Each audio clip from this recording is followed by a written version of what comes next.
देहि में सौभाग्यम। नाम भगवान जो जप करते हैं उनका सौभाग्य उदय हो जाता है। देखो, कोई कितना भी बड़ा पदाधिकारी हो, उसको कोई साष्टांग दंडवत लेकर बहुत बहुत हाथ जोड़ के, बस इससे ज्यादा हमें लगता है सम्मान नहीं होता किसी का भी। लेकिन संतों का सम्मान कैसे होता है? साष्टांग लौट के, पंचांग करके। पंचांग या साष्टांग लौट के होता है ना, इससे बड़ा क्या हो सकता है? किस बात के लिए सौभाग्य उदय हुआ? भगवान से जुड़ने के कारण।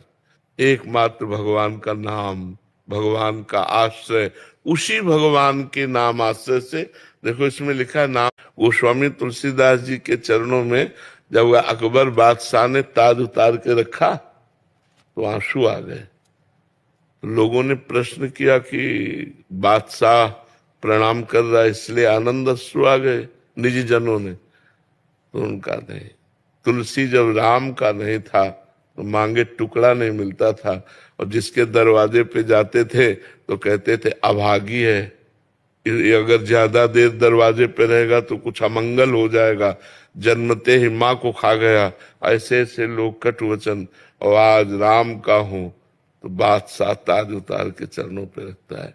जब तुलसी राम का नहीं था तो मांगे कौर नहीं मिलता था। आप देखो, कपड़ा से या कहीं रहने से मन थोड़ी बदलता है, मन को लगाना पड़ता है, अभ्यास के द्वारा लगाना पड़ता है, जलना पड़ता है, व्यथा सहनी पड़ती है। इसकी पिटाई अंदर की ऐसी होती है कि बस भगवान सुहाई देते हैं कि हे भगवान आप ही शीतलता प्रदान कर सकते हो, अन्यथा नहीं। ये ऐसी व्यथा पैदा करता है जब ये भोगों का संकल्प करता है, जब ये संसार राग में आशा करता है, और फिर उसके बाद जब उसका विरोध करो तो जो जलन पैदा करता है वो कोई भगवत भक्त ही सह सकता, दूसरा नहीं सह सकता। वही जलन ना सहने के कारण हम भ्रष्ट हो जाते हैं, हम गिर जाते हैं, हम पतित हो जाते हैं। और जो उस जलन को सह गया वही परम पद। एक साधक ने प्रश्न किया कि हमारे गुरुजी ने हमको कुछ आदेश किए हैं, तो मैं किसी संत से उन आदेशों को पुष्ट करना चाहते हैं। हम कहा गलत हो जाएगा। इसलिए गलत हो जाएगा कि संत की एक अपनी धरा होती है, स्थिति होती है।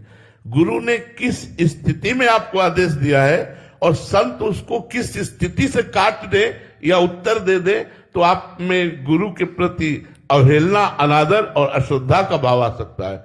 इसलिए अगर सही बात पूछनी है तो गुरु से ही पूछो कि आपने जो आज्ञा करी, आप जो आदेश कर रहे हैं,